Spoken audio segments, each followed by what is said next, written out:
Part of the theater-going experience used to be the building itself. In Aurora, patrons can relive part of that feeling at the Paramount Art Center. Actually opened in September of 1931, and actually originally was to be called the Venetian. One of the owners of the Aurora Theater Company had been on a trip to Venice and wanted to sort of model this after we're on the river here. It kind of reminded him of his trip to Venice. But at some point, even before it was constructed, that company was bought by the Paramount famous Lasky Corporation, which is the Paramount company for Paramount Studios. So that's where it got its name, the Paramount Theater.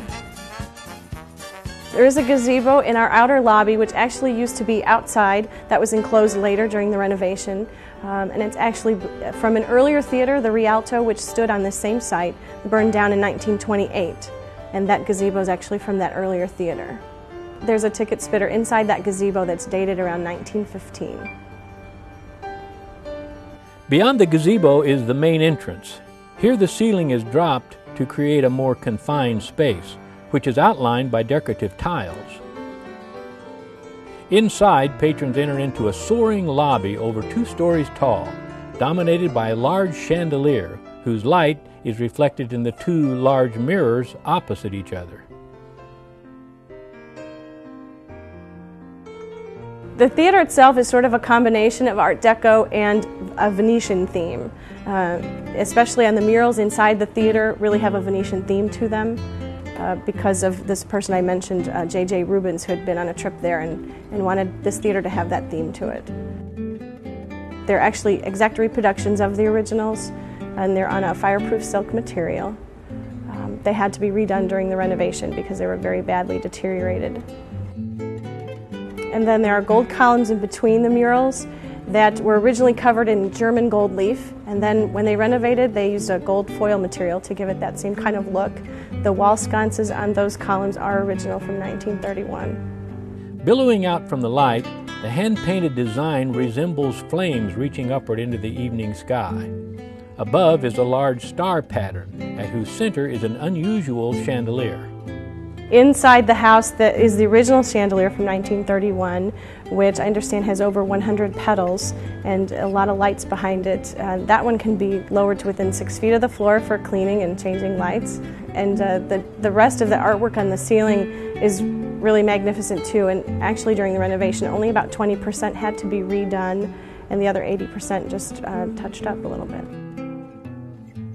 Originally, when the theater was opened, they showed movies and they also had vaudeville acts. So they did have some live performances. I do know that when they first opened the theater in the 1930s, because of the connection with Paramount Studios, some Paramount stars did send telegrams and well wishes for the Paramount Theater, and one name I do remember is Claudette Colbert, who was a Paramount Studios star at that time.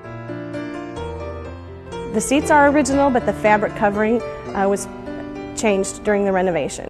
It was one of the first air-cooled buildings outside the city of Chicago.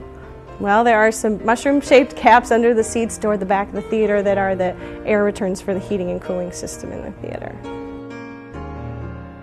And the Paramount, like its contemporaries, also had its own organ with pipes located on either side of the stage.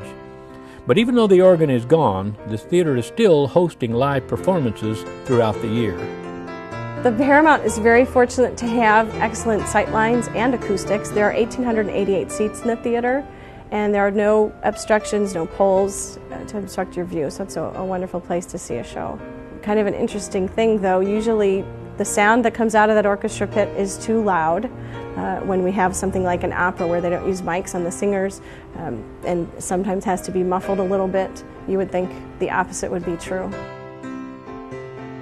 The theater is still entertaining people. Yeah, about 100,000 people a year come through here. I believe the Paramount is the oldest theater that's still open to the public here in Aurora.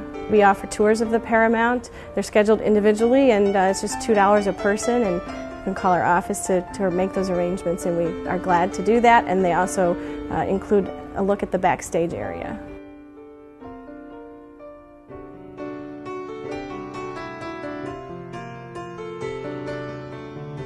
And to reach the ticket office of the Paramount Art Center in Aurora, call 630-896-6666.